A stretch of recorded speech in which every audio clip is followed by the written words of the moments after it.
SC ST development विद्यालय गुड़िक Sanskrit teacher पाई online आवेदन आरंभ हो जाइछि। भिडियोटी को शेष पर्यंत देखि नियंतु एवं समस्त तथ्य जानि नियंतु। ओडिशा सब ऑर्डिनेट स्टाफ सिलेक्शन कमिशन बा ओडिशा अधस्तन कर्मचारी चयन आयोग यह एक सर्ट एडवर्टाइजमेंट अटे। यार नंबर हेउछि 2214 एवं तारीख हेउछि 27 डिसेम्बर 2024। एठारे स्पष्ट भाव में आपण मैंने देखिपारुथिबे जे एसटी एससी डेवलपमेंट विद्यालय गुड़िक खाली थिबा 71 गोटी डिस्ट्रिक्ट कैडर संस्कृत टीचर पाई ऑनलाइन आवेदन ग्रहण कराजिबो।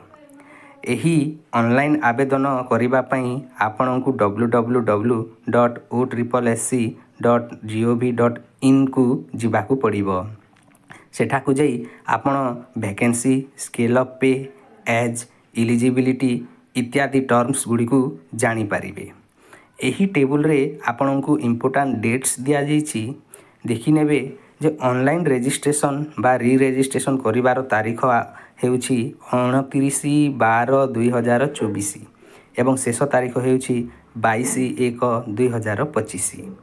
पुणी एही ऑनलाइन एप्लिकेशन टी को सबमिशन करिवार आरंभ तारीख हेउछि 29/12/2024 एवं शेष तारीख हेउछि 31/1/2025।